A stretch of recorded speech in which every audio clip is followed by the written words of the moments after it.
Et bienvenue à tous dans le OG Show avec votre duo de choc préféré. J'ai nommé Tango et Cash, aka ABD et Ali. Et aujourd'hui, on va vous parler d'un film pour nous qu'on estime vraiment sous-coté dans la filmographie de Sylvester Stallone. J'ai nommé Copland ou Détective au Québec. Jingle! In the city of New York, a crime is committed every 8 seconds. But just across the river lies a quiet town called Garrison, New Jersey, where New York's finest return home. The hero cop, unwilling to trust the system, jumps from the George Washington Bridge. Today, he is laid to rest here in the cemetery at Garrison, New Jersey. So what brings you to Fair City? I heard it was a way of life out here. Thought I'd check it out for myself. What are we, like the Amish now? It's a place where the sheriff wears the badge, but the cops own the town. My jurisdiction ends at the George Washington Bridge. But half the men I watch live beyond that bridge, where no one's watching. I'm watching. In fact, you're the sheriff of Copland. He always dreamed of becoming one of them. I'd like you to meet Sheriff Freddie Heflin. Freddie's a hell of a guy. Well, you should call me. But now, he has uncovered something that could force him to choose between protecting his idols and upholding the law. Babbage isn't dead, you know it and I know it. Do you have any idea how connected he is? It's over. The case is closed. You butt heads with these friends of ours? You're gonna come at them head on? I offered you a chance to be a cop, and you blew it! Being right is not a bulletproof vest, Freddy! What are you gonna do, Sheriff? You gonna arrest the whole town? Everybody's watching you, Freddy. Sylvester Stallone, Harvey Keitel, Ray Liotta, and Robert De Niro. Copland. Sérieux? ABD, comment ça va? Bah ça va et toi? Tranquille. Bon, du coup, t'es qui? T'es Tango ou t'es Cash? Ah moi je suis Cash. Hein. Moi je suis Tango, c'est bon, alors on est connecté. Bah bien sûr, tu savais ce que j'allais répondre. Je savais, c'est très bien, t'inquiète. Bah écoute, là franchement, on va parler de Copland, parce que on avait fait une mise au point, toi et moi, en off, et ouais. On voulait aborder ce film, pourquoi on estimait que c'était un des meilleurs de Stallone en termes d'acting. Et aujourd'hui, on a voulu vous faire découvrir ou redécouvrir, parce que franchement, dans ce film, on a un casting 5 étoiles. Comme dirait Van Damme dans ce movie, tout est bien. Vraiment, tout est bien. Je vais placer Van Damme parce que... bah oui. Et puis même pour surenchérir sur ce que dit Ali, en fait, quand on a décidé de créer du coup ce podcast et ce moyen de communication avec vous, c'était aussi pour ça. C'est que nous, on approche d'une certaine génération, on va pas le dire, hein, mais bon, on commence à prendre de l'âge. Et il y a des films qui auraient pu passer inaperçus, que vous aviez pu louper, et on veut faire cette séance de rattrapage avec vous. Et pour vous donner un exemple, moi je l'avais pas vu, et c'est grâce à Ali que j'ai vu ce film, et franchement, c'est une expérience incroyable. Ouais, parce que souvent Stallone, c'est Rocky, c'est Rambo, tu vois, c'est vraiment des franchises connues. Et il y a des petits à côté comme ça qui, comme dirais, c'est des ovnis, tu vois, tu remarques pas. Et on voit là dans ce film vraiment l'effort qu'il a essayé de mettre et tout, vraiment pour casser son image de loupard qui mitraille à tout va, tu vois. Et je pense que à un moment, pratiquement tous les acteurs des années 90 de cette génération ont fait un tournant. On fait un tournant avec ce genre de film. Je pense à Schwarzenegger avec La Fin des Temps où il combat le diable, ouais. Tu vois, donc souvent. Après, t'as eu Bruce Willis, mais Bruce Willis, lui, il a vraiment bifurqué un peu plus tôt pour sortir des Die Hard. Donc, ouais, t'as eu ce genre. Il y a cette notion de validation de ses pairs. De ce que j'ai compris, c'est que c'est une petite secte Hollywood et le fait de sortir de son carcan de oui, moi, je suis l'acteur brut qui joue que des rôles un peu décérébrés. À bout d'un moment, ça doit leur casser les couilles, même si tu fais de l'oseille, hein, parce que Sly à cette époque, il est au maximum, hein. Je crois que il a il a 51 ans quand il fait le film. Bah, il a déjà une carrière, voilà. S'il s'arrêtait là, il pouvait s'arrêter là. Hein. Elle est remplie, c'est sûr. Elle est remplie. C'est juste on arrive dans la fin des années 90 et on arrive à un tournant où le cinéma il change parce que t'as vu qu'on a des acteurs comme Brad Pitt, Tom Cruise qui émergent et tout. Voilà, c'est ça. t'as une nouvelle race d'acteurs qui sortent et il y a aussi le genre de film aussi, tu vois, les gens ils en ont un peu marre des films bourrins où c'est à l'époque il y avait la guerre et tout, donc ça jouait sur ça, les terroristes et tout, donc d'un moment c'est ça, et le genre il s'est étouffé. T'as aussi le fait que les action movies sont plus tenus que par des mecs ultra bodybuildés, ultra voilà. Maintenant, regarde, jusqu'à aujourd'hui on y est, hein, quand tu vois que Ryan Gosling peut faire des films où il tabasse une centaine de mecs, tu vois, il fait 1m75 et voilà, tu vois ce que je veux dire, Ils ont changé le genre. Les standards ont évolué. Ouais, carrément. Donc maintenant, Copland, en vrai, on va décortiquer un peu le cast. Et surtout le pitch. J'ai pas voulu vous dire le pitch, vraiment, je vous laisse le découvrir. Mais en gros, c'est une histoire de corruption. T'as un bon flic, t'as des flics méchants, et il y a beaucoup de choses qui vont se passer. Et surtout, c'est dans une petite ville, Garrison, dans le New Jersey, qui est juste en face de New York. T'as juste un pont à traverser et t'es à New York. Et là-bas, dans cette ville à Garrison, c'est là que pratiquement toute la police new-yorkaise s'installe là-bas avec leur petite famille, etc. Et dedans, il y a un shérif, et le shérif, il est joué par Stallone. Donc, dans cette ville, il y a vraiment rien à faire, tu vois, c'est une ville de keufs, donc tu sais que le taux de criminalité, il est vraiment bas, à part des embrouilles entre keufs quand ils sont bourrés. Donc, au final, ça paraît banal comme synopsis. Mais après, le tournant et ce qui va se passer derrière, je trouve que c'est beaucoup d'actualité par rapport à la police d'aujourd'hui et ce qui se passe aussi aux États-Unis, et ça n'a pas changé. Déjà qu'en 97, dans un film comme ça, on aborde des sujets comme ça. C'est pas mal, c'est pas mal. Ouais, c'est ça. Hein, c'est pour rajouter un peu sur ce que dit Ali. En fait, c'est vrai, beaucoup l'histoire d'un homme au potentiel gâché, un homme qui est frustré, qui finalement a toujours voulu rejoindre le corps de la police et qui a jamais pu. Et au final, il vit dans une ville remplie de policiers. Où il a un rôle, c'est le shérif dans une ville de policiers, donc vous imaginez bien qu'il n'a pas grand-chose à faire. Hein. Non, donc, en fait, il surveille les femmes et les enfants des keufs, quoi. Voilà, et juste un petit exemple comme ça, il y a un moment où on le charge de s'occuper d'histoires de poubelle. Il y a une voisine qui lui dit, écoute, voilà, c'est ce genre de tâche qu'on lui donne. Donc vous imaginez un peu le taux de frustration qu'il a emmagasiné, surtout quand vous allez comprendre dans le film pourquoi il ne peut pas rentrer dans le corps de police. C'est parce que il lui est arrivé quelque chose. C'est surtout qu'aussi le côté homme à tout faire, homme de main de la police, et à chaque fois qu'il essaie d'intervenir pour telle ou telle histoire, on lui dit rentre chez toi, t'occupes pas, c'est pas tes histoires. Mais il lui dit je suis shérif de cette ville, il lui dit ouais, moi je suis policier. En gros, ça dénigre entre eux en fait. Il est très infantilisé quoi, et on lui parle comme si c'était un chien. Exactement. Mais d'ailleurs, là on va décortiquer le cast. La réal, c'est James Mangold. James Mangold, il a fait 3-10 pour Yuma, il a fait Logan, il a fait Le Mans 66, et là dernièrement, c'est lui qui réalise le dernier Indiana Jones, que j'ai pas vu d'ailleurs. Moi non plus. Et je trouve ça surprenant qu'en fait, quand j'ai vu que c'était lui qui réalisait ça, je dis ah, donc déjà le mec en 97, il était déjà dans des bons films, tu vois. Et c'est son deuxième film, hein, je crois c'est son deuxième film. Il a eu un petit budget aussi pour ça. Je crois qu'il a eu aux alentours de 15 millions, un truc comme ça, ou 30 millions. Mais t'imagines, sur un deuxième film, on te donne un cast avec De Niro, Harvey Keitel, Stallone. C'est ça en fait. Au cast, on a Stallone qui sort de Assassin, Arrête où ma mère va tirer, Get Carter, ou toujours dans la tête, mention spéciale pour Jake, son préféré. C'est ça. On a Harvey Keitel. Harvey Keitel, c'était le chouchou de Tarantino pendant un moment. Ouais. Avec Reservoir Dogs, il a fait Taxi Driver avec De Niro, il a fait Snake Eyes, Pulp Fiction. Mm-hmm. On a Ray Liotta Prime. Là, à ce moment-là, c'est tous ces acteurs que je cite, ils sont au prime. Ils sortent de gros films, ils sont bankable, entre guillemets. D'ailleurs, excuse-moi de te couper, mais j'ai appris, en regardant ce film, que Ray Liotta était mort. Je savais pas. Malheureusement, il est mort en 2021. Ok, je suis passé à côté, donc c'est une piste.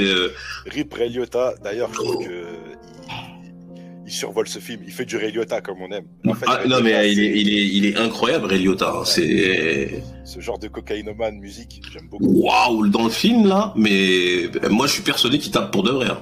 Ouais, c'est fort probable, souvent pour rentrer dans le rôle, peut-être qu'il. Bah déjà, je pense qu'il tape tous, donc. Ouais, bon, on va pas le critiquer, il est mort, mais. Pour vous citer quelques films de Ray Liotta, il a fait Narc, il a fait l'excellent Les Affranchis, il a fait Revolver et il a fait John Q. Ça, c'est une petite. Voilà. Un monstre du cinéma. De Niro Prime aussi à ce moment-là. Prime. Il sort de Heat, Casino, Le Fan. Il était une fois dans le Bronx. Donc, le gars commence déjà, tu réunis tout ça. Et on a Peter Berg qui a fait Mise à Prix et 22 Miles. Et Monsieur T-1000, Robert Patrick, le boss. D'ailleurs, dans ce film aussi, flic raciste, j'aime beaucoup. Il est incroyable dans ce rôle-là, ça lui va comme un gant. Avec sa petite moustache. Mais, tu vois, comme une moustache, ça peut habiller quelqu'un, en fait. Je l'ai pas reconnu tout de suite. Hein. Après, il est connu pour le T-1000, donc si tu lui mets pas l'uniforme, tu captes pas vraiment. Et il a fait The Faculty aussi, donc aussi, il était vraiment bon dedans. Après, il a pas eu une grande carrière après, justement. Non. Il a des petits rôles et tout. Donc voilà. Là, on arrive sur un casque comme ça, on se dit comment Stallone a fait pour être la tête d'affiche alors qu'il a une peuplade d'acteurs, tu vois, vraiment les mecs qui sont connus pour avoir fait des films où vous allez crever l'écran par rapport à l'acting, et tu mets Stallone en tête d'affiche, genre en gros c'est moi le boss et vous êtes des seconds rôles. Moi j'ai trouvé ça franchement pas mal, surtout qu'il faut savoir que à ce moment-là il y avait plusieurs acteurs qui ont été approchés comme Tom Cruise, Tom Hanks, et qui ont refusé parce que il y avait Travolta aussi qui a été approché, mais lui aussi a refusé. Donc du coup, ils se retrouvaient avec Stallone. Et, d'accord. Moi, je pensais que c'était Stallone qui faisait le forcing pour avoir eu le rôle. Non, parce que justement, Stallone, lui, quand on lui a proposé le premier rôle, il voulait pas. Il voulait le rôle de Ray Liotta dans le film. Ouais, d'accord. Ray Liotta avait postulé pour le premier rôle. Tu vois ou pas le truc? Non, ça aurait pas eu fait le dire. J'ai essayé de rechercher, mais j'ai pas trouvé si Stallone a été vraiment pistonné ou pas, mais finalement ça a été le 3e ou 4e choix, et on l'a mis dedans. Et James Mangold, dès le départ, il en voulait pas. Il dit moi c'est un film profond, c'est un polar noir où vraiment je veux voir le mec, tu vois le côté humain, etc. Je veux pas, tu me ramènes un gars qui a bourriné des centaines de gars avec une mitraillette ou des genres comme ça, tu vois. Ce genre de genre, et on voulait pas. Du coup, ils ont quand même insisté. Et quand Stallone est arrivé, tu vois, Stallone était bankable. Il lui dit, c'est ton film, c'est tes règles. Moi, je vais suivre. Et du coup, il a été rassuré par Stallone par rapport à ce coup-là. Il lui a dit, ok, donc tu vas faire comme ça, comme ça, comme ça. Et vraiment là, tu vois que Stallone pour le film, il a pris 20 kilos à peu près. Et donc on le voit vraiment. Il y a quelques séquences dans le film, tu le vois avec un gros. Il a adopté une nouvelle démarche, une démarche un peu nonchalante, des bras ballants. Il a le côté timide, tête baissée. Tu vois, on voit vraiment que Stallone, il fait un effort de fou dedans. Là, c'est aux antipodes de Rambo, torse bombé, regard haut, mal alpha, mais par contre, là où je suis étonné dans ce que tu viens de me dire, c'est que je trouve que quand même, Stallone, par rapport aux autres action movie stars, il avait quand même déjà montré une palette un peu plus large, tu sais, dans Rocky, là, avec sa femme, il a beaucoup de moments d'émotion et tout. Donc, je suis étonné parce que c'est pas Schwarzy, quoi. Lui, il avait déjà, on sait qu'il peut jouer. Ouais, pas forcément peut-être à ce moment-là en 97, je sais pas. Les gens ils voyaient pas ce côté-là de Stallone aussi, tu vois. Oui, c'est vrai que moi je dis ça avec tout le recul que j'ai aujourd'hui, c'est vrai. Ouais, c'est vrai. On portait pas attention vraiment à ça. Moi, à 97, je sais plus j'avais quel âge, mes copains je l'ai pas vu parce que pour moi Stallone il jouait pas le mec bourrin et je voulais pas aller voir ce genre de film. Moi, je l'ai pas vu non plus. Ouais. Un film d'action, tu vois. Moi, je l'ai revu bien plus tard. Parce que je galérais, du coup, je me suis refait la filmographie de Stallone à ce moment-là, je suis tombé dessus, et j'étais surpris, c'est pour ça qu'aujourd'hui, ça reste un de mes films préférés de Stallone, et honnêtement, moi j'ai rien à dire sur ce qu'il propose. Après, on avait 10 ans, 11 ans quand le film est sorti, donc tu vois, est-ce qu'on avait le bagage mental pour comprendre? Non, on n'avait pas, mais en fait, là, le truc, c'est que ce film-là, pour moi, Stallone crève l'écran, mais par rapport aux journalistes et aux critiques qui sont sortis derrière, c'était pas cool. Du coup, tu peux m'en dire plus niveau box-office, tout ça? Au box-office, il a eu en... Comment on appelle ça? C'était correct, c'était pas fou.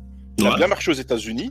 Ouais. Mais malgré tout, il a eu des bonnes critiques et tout, mais malgré tout, le film, les gens, ils étaient pas contents de voir Stallone. Donc ils pensaient que Stallone allait gâter sa carrière. Ouais, un contre-emploi, quoi.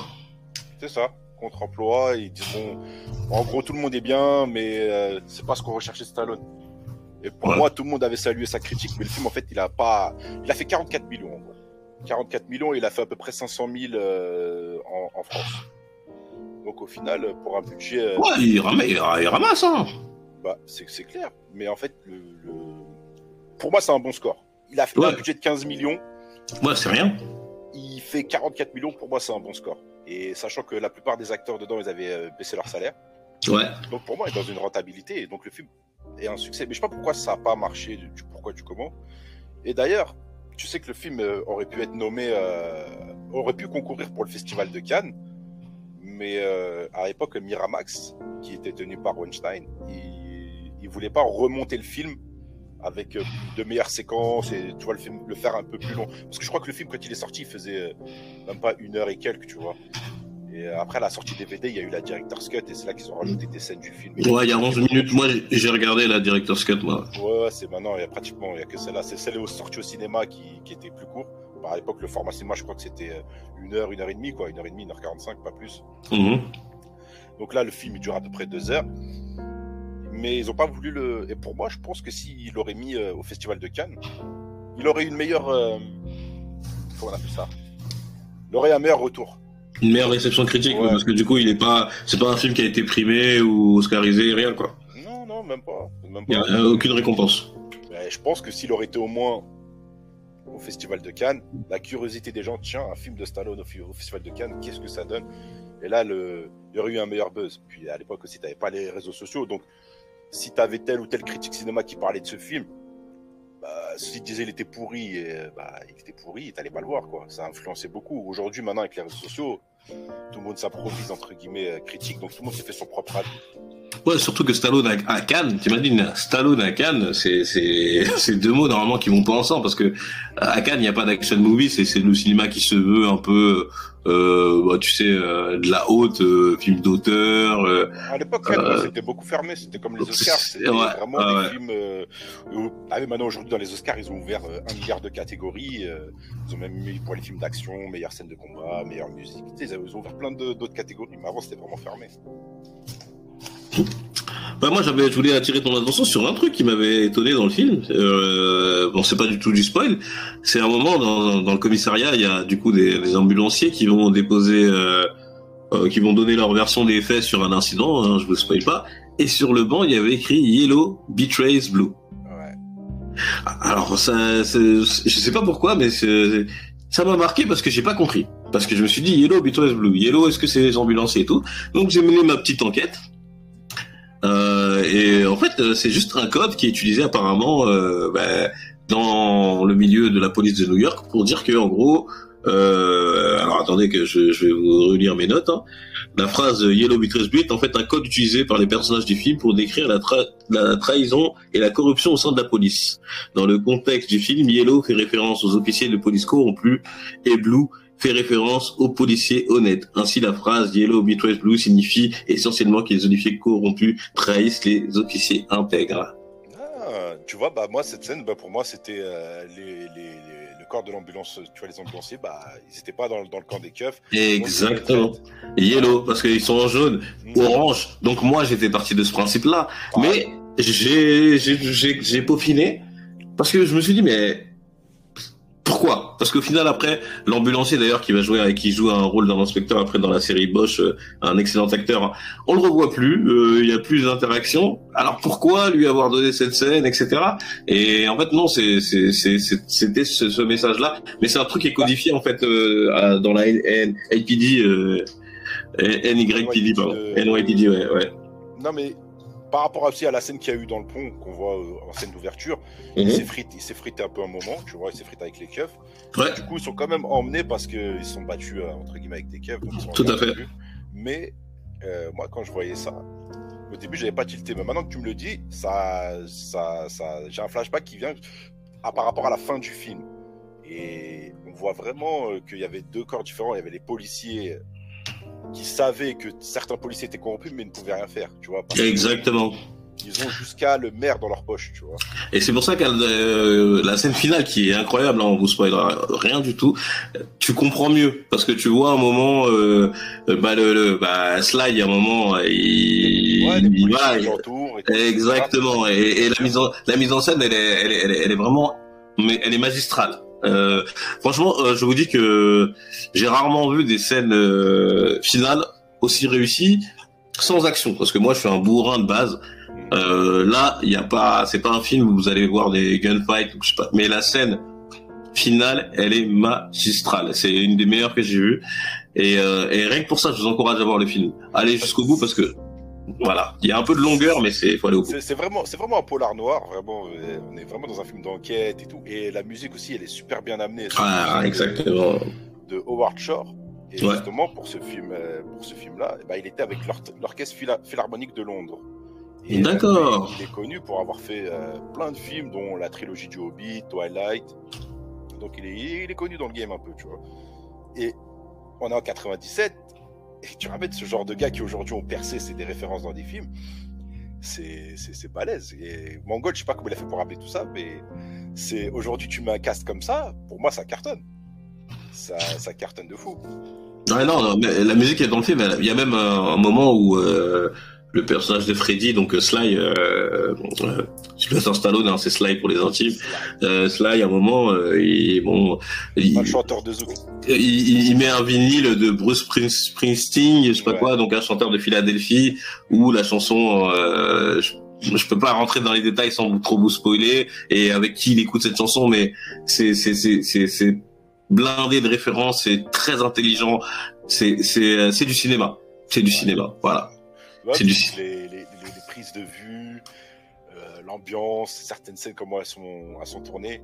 Tu vois que Sly, et pour moi, il tient tête à De Niro, Kittel, Liotta. Largement. Il tient tête. Largement. Après, Kittel, il est sur la lune, c'est vrai, mais Sly est au-dessus. Le seul pour moi qui est au-dessus, c'est quand même Ray Liotta. He's bleeding, and you gotta get there. But there's lights. Right? All over the city, red lights. You go through the red lights? Sure, you fire up the roof, you wail, you go through the red lights, but that's slow. Freddy, fighting your way through traffic. The goal is perpetual motion. You want greens. But how do you ensure the greens?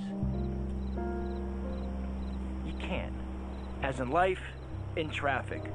So what you do is you leave yourself an out. At every corner, you leave yourself an alternative. Diagonal. You turn the wheel when you hit a red light. But you don't drive down Broadway to get to Broadway. If you move diagonal, you're gonna get perpetual motion. That's what you want. But how does this apply to what you were saying? It applies, Freddy! It's just as easy to tail a man walking in front of him. Now you butt heads with these friends of ours, you're gonna come at them head on? Okay. They got lives, Freddy. Families. No. You move diagonal. You jag.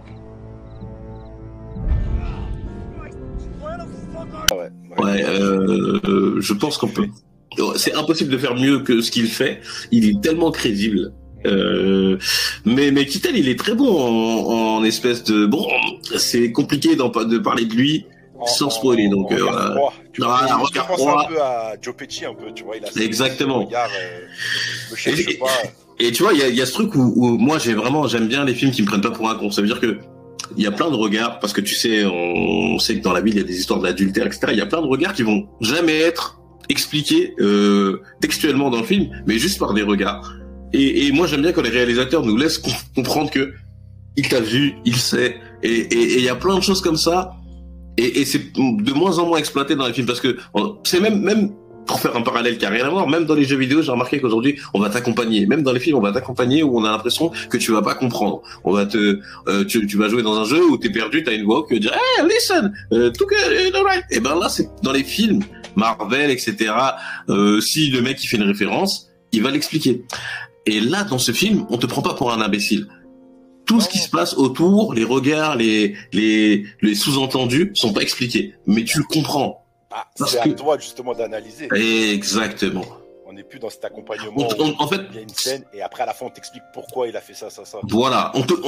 En fait, c'était le cinéma où on te demande un peu d'effort. Alors, c'est compliqué parce que tu t'es censé venir regarder une œuvre, t'es censé passer du bon temps. Et là, on t'implique. Et aujourd'hui, je pense qu'aujourd'hui, dans la manière de consommer, les gens ne veulent plus faire cet effort. Mais cet effort, il est récompensé par le film. Et c'est dommage. Il faudrait qu'on puisse en parler un peu plus précisément que je développe mon propos, parce que là, c'est pas le sujet. Mais tu vois, ce film-là, il te demandera un effort. Ça veut dire que quand vous allez le voir, il faut tenir les 30 premières minutes. Ouais, mais croyez-moi, ça vaut le coup. Honnêtement, ouais, moi je trouve qu'il vaut le coup parce que, comme tu dis, on est dans un polar, un film d'enquête, donc le spectateur, il est intronisé dans le combat, tu vois. Dans le combat, en gros, tu fais partie de l'intrigue, ça veut dire que toi, en tant que t'es dans Garrison, tu vois, t'es dedans. Tu vois, t'es dans un film d'enquête et on donne au public cette chance de mener l'enquête. Aussi. Exactement. De comprendre les enjeux, parce que dedans, on te montre que Sly, il est pas, comment on appelle ça, c'est pas un bête de keuf, tu vois, il a un peu, tu sais, il a un voile sur les yeux, donc il voit pas vraiment la réalité. Voilà, on n'est pas dans une œuvre manichéenne où il y a un méchant, un gentil. En fait, tu peux comprendre tout le monde. Everyone in the city holding hands, singing "We Are the World." It's very nice. But Freddie, your plan is the plan of a boy. You made it on the back of a matchbook without thinking! Without looking at the cards! I look at the cards. I see this town destroyed.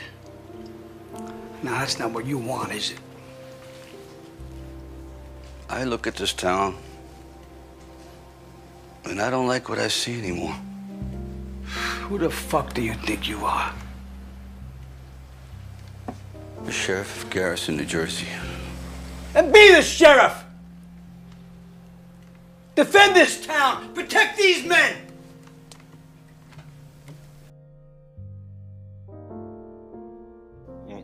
Le personnage de Harvey Keitel, je comprends. Il a créé un havre de paix pour des gens qui vont sacrifier leur vie tous les jours pour protéger les autres, mais derrière, il s'est laissé engrainer. Voilà. Il explique que nous, là où on est dans une ville paisible, tu vois, mais que en traversant le pont, c'est le no man's land en fait. C'est ça. Il y a des mecs, les mecs qui tuent les keufs, bah c'est des gentils, c'est des victimes, et les keufs qui tuent des civils, bah c'est des méchants. Exactement. Il a horreur de ça en fait, et c'est pour ça qu'il explique qu'il a voulu créer un havre de paix pour les policiers. Ouais. Et qu'aujourd'hui, tous les policiers qui vivent dans cette ville, bah ils sont reconnaissants et ils l'en remercient en fait. C'est un peu comme le parrain. Tu vois, et dans ce côté-là, il devient presque un mafieux, oui. Ouais, on est dans les années 90, il y a la mafia new-yorkaise, elle est impliquée. C'est ça. On commence à démanteler un peu tous les réseaux, qu'on voit que telle personne est impliquée. Tu vois, il y avait des gouverneurs corrompus, des maires, etc. C'est ça.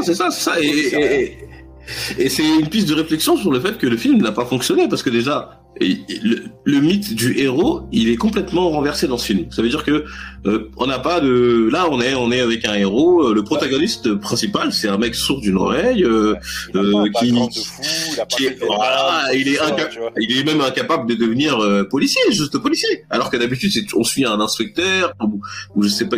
Tu vois, c'est. Si vous voulez un exemple, en vrai, prenez Sly et vous prenez Tom Hanks dans Forrest Gump et vous les fusionnez, tu vois. C'est comme si tu mettais Forrest Gump dans ce film-là, tu vois. C'est ça. Là, il joue vraiment un peu ce côté neuneux, pas trop loyal justement envers ses amis policiers, parce que lui, son rêve, c'est de rentrer dans la police. Donc, non, en vrai, ça envoie. Ici, on reste sur Sly. On reste sur Sly parce qu'on va pas aller plus loin sur le film. On veut pas. Je vous conseille, personnellement, je vous conseille ce film. Et vous allez pas le regretter. Voilà, c'est ça. De toute façon, à la fin, on vous fera une petite conclusion où on vous donnera encore des éléments. Mais je sais qu'Ali, tu voulais parler de la carrière de Sly, de l'importance de ce film dans la carrière de Sly. Bah, en fait, en recherchant un peu là pour l'émission, Sly, il avait déclaré dans une interview, je crois que c'était en 2011 ou 2012, il disait que ce film-là avait porté préjudice à sa carrière, que après ce film, en fait, il n'a pas eu de rôle ou de très bon rôle ou de meilleur rôle, ce que tu veux, par rapport à la suite. Il n'a pas eu de bon rôle, on lui a pas proposé de bons trucs, du coup, il a eu un peu cette traversée du désert jusqu'à 2005-2006 où il revient avec Rocky 5, je crois, ou 6. Mais en gros, c'est un reboot pour moi, donc ouais. Et il disait que ça lui avait porté beaucoup préjudice. Donc, comment un film où tu vois l'étendue de Sly qui te dit, regardez, je suis pas un acteur bourrin, maintenant j'ai une palette un peu d'acting, je sais jouer dans des films, vous mettez un cast 5 étoiles, des mecs qui sont à leur prime, qui sont pas en fin de carrière, je leur tiens tête dans le rôle, les critiques sont positives par rapport à mon jeu d'acteur, par rapport au film, comment tout est tourné, etc. Mais malgré ça, le mec, il est même pas devenu bankable. En fait, il a coulé encore plus. Mais je pense que c'est aussi un côté pour les studios, en fait, qu'ils en avaient marre de ce genre de film, qu'ils ont voulu se renouveler, je pense. Donc c'est pour ça qu'ils ont voulu éteindre certains acteurs, dont on a vu l'extinction de Schwarzy, de Van Damme. La génération des action movies stars, quoi. Ils sont partis tous en même temps, ouais. Ouais, je pense que c'est ça, quand ils ont voulu faire le reboot de Hollywood, entre guillemets, il fallait du sang frais, etc. Les gens en avaient marre de ça. Et c'est dommage. Et pour donner du corps à ce que tu veux dire, regarde, j'ai la filmographie sous les yeux. Copland 97, après, alors écoutez bien, il est sur Men in Black, il est un alien, il fait la voix d'un alien non crédité. Ensuite, il est sur un Alan Smith film, il est crédité sur le pseudonyme Alan Smithy. Lui-même, il joue un caméo, on s'en fout. Il est dans The Good Life, un caméo, 97. On arrive aux années 2000, ça veut dire que pendant 3 ans, rien. 2000, Get Carter. Justement, avec Get Carter, c'est là qu'il voulait signer son comeback, en revenant dans le genre un peu bourrin, je casse des gueules et tout ça. Mais il a floppé. Ensuite, 2001, Driven. 2002, Compte à rebours mortel. Et 2002, Mafia Love. Taxi 3 en France, là où c'est un caméo. Vous te dire, il a joué avec Sami Nasri, il en est arrivé là. Ouais. Spy Kid 3D. Et ensuite 2006, Rocky. 2006, ça veut dire que il y a 10 ans, 9 ans pour les fans de mathématiques, 9 ans de disette, alors qu'il fait pour moi, sa meilleure prestation. C'est ça. C'est exactement ça parce que... Ouais. Excuse-moi, c'est exactement ça. Parce que, en fait, si tous les films que tu viens de citer, franchement, j'en mets au défi au moins une dizaine d'avoir vu ces films-là, en fait. J'en ai vu aucun. Moi aussi. Même Get Carter, je l'ai pas vu. Driven, je l'ai pas vu. Get Carter, je l'ai vu, mais... j'ai pas vu. Tu sais, t'arrives à un moment où forcément ces acteurs-là te parlent plus trop, parce qu'après t'as l'avènement des nouveaux acteurs qui sont arrivés. T'avais aussi Jet Li qui est arrivé aussi dans le game. Ouais, exactement. T'avais ce nouveau genre de film, tu vois, qui un peu bourrin. Et là, en fait, quand il revient avec bizarrement, quand il revient avec Rocky, là tout le monde salue justement sa performance à l'écran. Non pas pour le boxeur, mais le fait qu'il joue Rocky Balboa désabusé. L'acting, ouais. L'acting. Mais pourquoi ? Parce que le cinéma, il a évolué. Ou tu sais très bien qu'on en parle souvent de la différence entre les années 80, 90 et les années 2000 où on demande pas la même chose aux acteurs. Ouais. Mais moi, ce qui m'a fait chier sur cette histoire de Rocky Balboa, c'est que Rocky 1 et 2, je trouve qu'il est meilleur dans l'acting que dans Rocky Balboa. C'est juste la manière dont on a reçu ces œuvres-là qui a changé. Mais il est aussi bon dans Rocky 1 et 2 que dans Rocky Balboa, niveau acting. Moi, je suis pas d'accord parce que, en fait, moi, à la base, quand j'ai vu Rocky 2006 au cinéma, oui. Je m'attendais à un film de boxe, en fait, tu vois. Je m'attendais à un retour de Rocky qui castade, c'est le recours de Stallone, etc. Puis il y avait des grandes promos. Je crois que le mec, il était passé aussi sur le JT de TF1, la JT de 20h. Donc, tu vois, je me dis, ok, donc ça va envoyer du lourd et tout. Puis finalement, je vais voir Rocky, je suis grave déçu. Encore une fois, pour remettre les choses dans le contexte, j'ai pas cette mentalité de regarder le côté acting de Stallone. Moi, je veux voir Stallone qui gueule, quoi. C'est Rocky, c'est le film de mon enfance, etc. Bien sûr. Je suis déçu. Puis après, dedans, il y a Milo Ventimiglia là, qui sort de Heroes, donc je me dis, ok, ça peut envoyer. Puis, le film, il me plaît pas, parce qu'on est vraiment attardé sur la vie de Rocky, sa carrière de boxe, quand il est aux oubliettes, il essaie de faire un comeback. Ce qui est un peu, en gros, si tu remarques, ce qui transpose un peu ce qui lui est arrivé après Copland, en fait. Exactement. Cette période du désert, en gros, il l'a retranscrit dans... Et c'est là que je trouve que Stallone est fort, c'est qu'il l'a retranscrit dans Rocky, dans la peau d'un boxeur. C'est quoi un boxeur en fin de carrière? Pourquoi plus personne veut lui donner des combats, etc. Et puis finalement, il a pas de thune, il est un peu broke. Pourtant, c'était Rocky, tu vois, il avait touché la gloire, il était connu dans le monde entier. Donc, mais ce qui est très fort, c'est que tu sais que j'avais écrit ça. J'avais écrit que Rocky Balboa, c'est exactement ce qui lui est arrivé dans sa vie. Il a retranscrit. Donc bon, j'étais sur la page. Bravo. Non, mais c'est bon, c'est qu'on est connecté. Non, mais moi, c'était mon truc où je me disais, ah là, j'ai quelque chose, tu vois. Non, moi. Non, bah oui, bah voilà, on est exactement dans le même truc. Bah, tu vois, et là où tu dis que toi, tu l'as trouvé mieux dans Rocky 1 et 2, bah, j'ai retrouvé justement, on est revisionné Copland, j'ai revisionné Rocky, mais je l'ai survolé, et je trouvais qu'il utilisait les mêmes mimiques qu'il utilise dans Copland. Tu sais, un peu désabusé, un peu Golemont, tu sais, la fameuse scène où il change l'ampoule de la meuf dans Rocky, il lui dit, je vous ai changé l'ampoule, elle lui dit, mais toi, tu veux quoi, t'as un stalker, il y a plein de petites séquences comme ça. Il a la même scène où, à un moment où il va voir la veuve dans exactement. Tu vois, dans Copland, tu retrouves le même truc, quand il va voir la meuf, il lui dit, ça va, qu'est-ce que t'as, il lui dit, tu veux quoi, il lui dit, tiens, t'as fait tomber la peluche de ta fille, je te la rends. Exactement. Ces petites scènes. Et quand j'ai vu Rocky, je dis, le mec, il a calé ça dans Rocky et je trouvais que c'était super fort. Et là, comme par hasard, la critique, tout le monde est d'accord que Rocky, Stallone, crève l'écran, etc., etc. Donc, c'est un peu hypocrite pour lui, hein, parce que au final, il a pas changé, lui. C'est le cinéma qui a changé. Mais je pense que c'était une vendetta, en fait. C'était une vendetta, je crois que peut-être tu sais, la nouvelle jeunesse de critiques, etc. Je pense qu'ils ont voulu saboter les anciens, en fait. Tu sais, quand les jeunes, ils arrivent, tu sais, il y avait ce truc où les mecs ils font des action movies où ils désignent tout le monde à tout va, et après t'as tous ces écoles d'art dramatique, de théâtre, etc. qui ont sorti, même Disney, parce qu'il y a beaucoup de la génération Disney, Ryan Gosling, tout ça, qu'ils arrivent avec un background de on a appris à jouer, on a fait du théâtre, et eux ils sont du coup en confrontation directe avec des mecs qui sont champions de, je sais pas moi, Schwarzy c'est Mister Olympia. À la base, c'est pas du tout un acteur, c'est un physique. Donc, c'était le physique contre l'acting. Mais sauf que Stallone, lui, il avait fait un statement, comme ils disent les Anglais. Il leur a montré, je suis pas qu'un physique, je suis un acteur.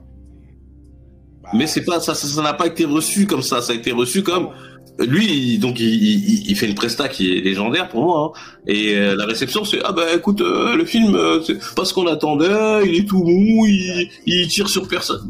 Les gars, qu'est-ce que vous voulez? Il a aussi cette image aussi, tu vois, qui lui colle à la peau. Tu sais, c'est un peu comme aujourd'hui avec Daniel Radcliffe avec Harry Potter, Wood avec le Hobbit, etc. Tu vois, t'es coincé. T'es catalogué dessus, en fait. Et là, Stallone, on avait cette image de c'est Rocky, c'est Rambo. Tu fais des petits films à droite à gauche. Tu vois, il a fait un bon film, je trouve, aussi avec Banderas, Assassin. Et honnêtement, le film, il a floppé. Pourtant, moi, j'aime bien ce film, tu vois. Ouais, mais ça reste encore de l'action movie. Voilà. Mais c'était plus travaillé parce que c'était comme, entre guillemets, une chasse. Tu vois, comme le Chacal avec Richard Gere et Bruce Willis, tu vois. C'est une confrontation de gars qui s'aiment pas. Mais, tu vois, il y a tu sens la tension entre les deux, tu vois. Tu sens ce côté, les deux. Déjà, Bruce Willis en méchant, j'ai kiffé aussi. Le Chacal, bon film, franchement. Non, très bon film. Donc, au final, t'es comment on appelle ça? T'es sur plein de trucs, tu vois. Mais on en avait parlé, de toute façon, tu sais, quand on avait abordé le film de Jackie Chan sur le précédent podcast, là, on avait dit que il y a un moment où t'as cette envie de faire de l'acting pour dire, moi, je suis pas que un cascadeur, je suis pas que un... Mais Ouais, il me semble que Jackie Chan avait essayé d'essayer avec le dernier Police Story. Et voilà, c'est ça. Jackie Chan, il a fait beaucoup de drama. Et même la dernière fois, j'ai vu une vidéo qui m'a fait rigoler, c'est où on voit Jackie Chan avec sa fille qui regarde des vidéos de lui qui faisait des cascades un peu dangereuses et il se met à pleurer et tout. Et là, je me dis, j'ai pas senti d'émotion parce que je me suis dit, c'est encore Jackie Chan qui essaie de nous faire croire qu'il peut jouer. Et tu vois, mais je suis méchant parce que peut-être que ça l'a vraiment touché. Non, ça l'a touché parce que je l'ai vu aussi cette vidéo parce que pour moi, après mon avis, c'est que le mec en fait pour divertir les gens, il a tenté des trucs de fou. Il aurait pu mourir à chaque scène en fait. Et ouais, sa fille qui lui dit mais pourquoi t'es allé si loin pour voilà alors que t'as une famille bon ok bon mais moi j'étais les larmes et tout, je me suis encore dit c'est le visage de Jackie Chan que je vois jouer mais c'est ce qui est dur avec les acteurs. Mais tu as pleuré donc si Bruce Willis ou autre qui pleure, tu dis bon bah ok ou Schwarzy qui pleure, mais après ça reste des humains, ils ont des émotions etc. Donc ouais, il faut ils se lâchent plus parce que peut-être qu'à l'époque dans le standing des 90 tu pouvais pas pleurer, tu vois. Ouais, je suis d'accord, c'est vrai. Je suis peut-être un peu dur avec les machos, t'es musclore, tu vois, pleure pas. Et ce qu'ils ont réinventé aujourd'hui avec cette nouvelle génération d'acteurs, c'est qu'ils commencent à pleurer à l'écran. On l'avait vu, tu vois, avec les Brad Pitt et compagnie. Donc, ils avaient des scènes où un homme pleure. Ce qui était rare dans les années 90. Ah oui, très très rare. Tu vois. Et je trouvais que c'est pas abusé. Même Stallone, dedans, il a très peu de scènes où il pleure dans ses films. Ouais, mais c'est ça, mais après, voilà, pour finir, on va passer les 30 ans, mais c'est vrai que les standards des années 90, 80 et 2010, ils sont complètement différents. Ça veut dire que, déjà, dans l'imaginaire collectif, un homme dans les années 80-90, c'est un mâle alpha qui peut soulever 180 kilos au développé couché. Voilà, c'est ça, ça veut dire. C'est ça, et il n'a pas attendu le shift. Le shift qui s'est passé dans les années 2000, moi, j'arriverai pas à l'expliquer. Je sais qu'il y a eu un moment où on a demandé aux hommes d'être... Voilà, le fait que Tom Cruise devienne l'action movie star, déjà, c'est un symbole, parce que Tom Cruise, il fait 1m60. Et il y a ce truc-là où on a commencé à accepter que Monsieur Tout-le-Monde peut pouvoir être un tueur en série, un mec du KGB, je sais pas, ce que tu veux. Et Stallone, il a amorcé ça avec ce film. Mais ça lui a pas été bénéfique, quoi, ouais, c'est vrai. Du tout. Derrière, il se l'est pris dans la gueule. Mais par contre, il fait quand même il marque quand même le début de quelque chose. Ça veut dire que il est mine de rien, je pense que ce film, il marque le début de l'acting. En fait, en gros, ce qu'on attend maintenant d'un acteur, c'est de l'acting. Même si t'es un cascadeur formidable, si tu veux pas être enfermé dans un carcan de merde. Par exemple, maintenant, aujourd'hui, les acteurs qui sont enfermés, c'est les Scott Adkins, les mecs comme ça. Mais ça, c'est des troisième rôles. Mais pour moi, il était préjudiciable, excuse-moi, dans un double tranchant, parce que il a voulu montrer que, regardez, moi, je fais partie de cette génération qui change mon jeu. Je veux pas être catalogué dans que des films d'action bruts. Et je pense que c'est là que ça a causé la perte, justement, de tout le monde. Et avec l'émergence des Keanu Reeves et compagnie, de Tom Cruise, de machin et compagnie, là, et ils sont déjà plus beaux gosses. Ils ont une formation qui est un peu plus complète. Donc, il peut pas tenir la distinction entre les deux. Surtout qu'il est aussi âgé. Et dans Hollywood, quand t'es un peu âgé, on te donne des rôles différents, tu vois. À l'époque, en tout cas, quand tu passes un certain âge, on voyait un peu avec Clint Eastwood qui s'enfermait dans l'inspecteur Harry et tout, tu vois. Et c'est ça. Lui aussi, pendant un moment, il s'est éteint, il a essayé de changer en faisant des thrillers et tout avec Morgan Freeman et compagnie. Et lui, Clint Eastwood, il s'en sortait parce que il a jamais été un mec bourrin, mais il aimait trop jouer les rôles de keuf. Et contrairement, justement, à cette génération de Stallone, tu sais, Van Damme, je crois qu'il avait essayé avec Répliquant. Et Répliquant, je trouve que c'est un très bon film. Je te jure que c'est un très bon film. Il faut que je le revoie parce que j'ai toujours d'actualité parce qu'il parle de clonage et tout ça. Donc, Il Mais faut que je le Van Damme aussi, revoie. ça a coulé, tu vois. Et après, bon, Van Damme, lui, il a fini en direct au DVD. Stallone a réussi un peu à sortir du lot. Schwarzy sortait du lot aussi, Bruce Willis et compagnie. Seagal, lui, s'est éteint parce qu'il est resté dans le même rôle, tu vois. Et Seagal, c'est le seul mec, je crois, qui...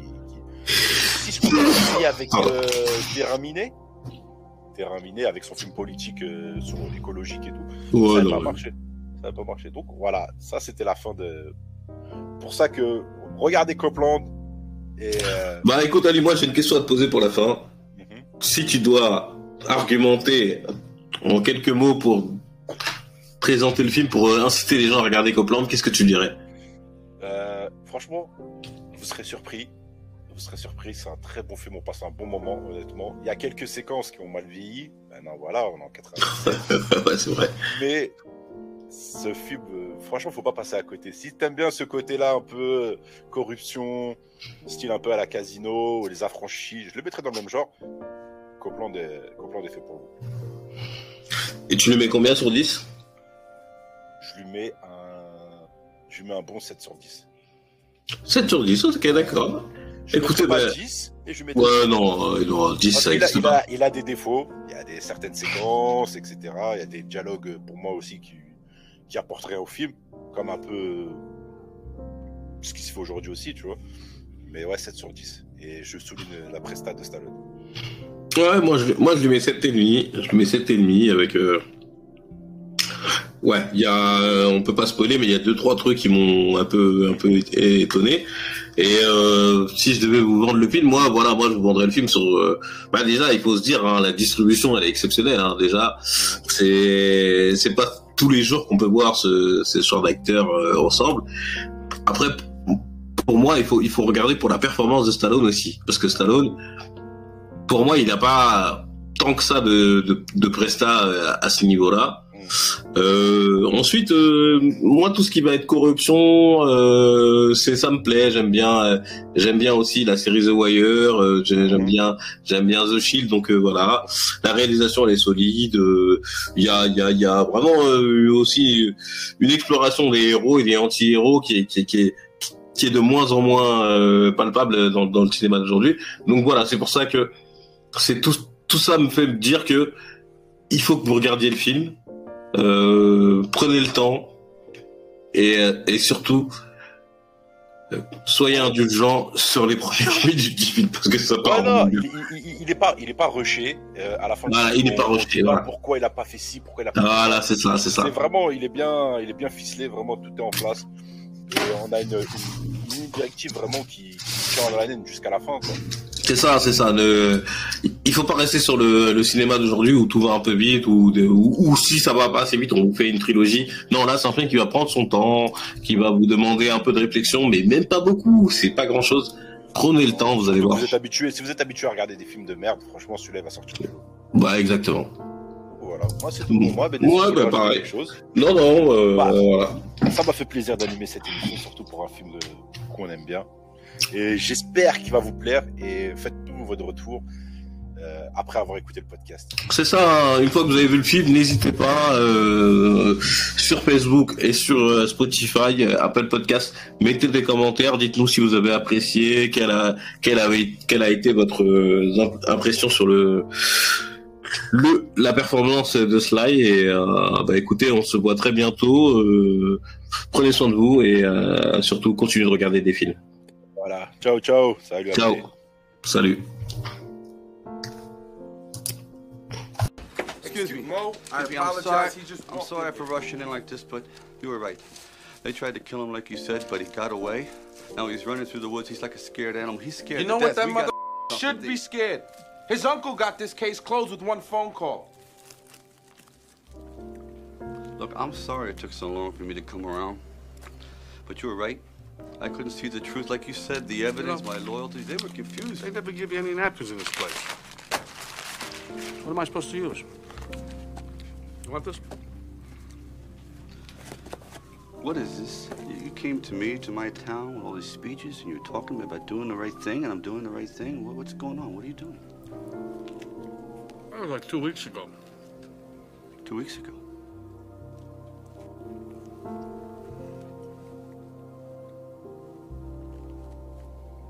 What about Babbage? What about him? F him. What about Donlin? F him too. What about Joey Rendon? Fell off a building. Did you read the papers? Listen, Sheriff, I'm really sorry to have awoken you from your slumber, but it's over. Hands are tied now. You shut me down. No, listen to me. You're IA. That's why I came to you. You can do whatever you want. Remember you came to me and said, you want to be a cop? I'm being a cop now. I'm here. I'm asking you for some help. I need to do something. I need to do this for myself. Listen to me, you deaf f***. I offered you a chance when we could have done something. I offered you a chance to be a cop, and you blew it! You blew it.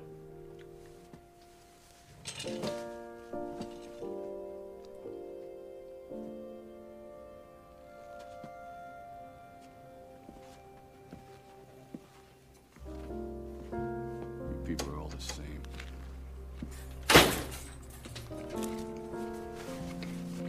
That cupcake makes a mess. We got a case again.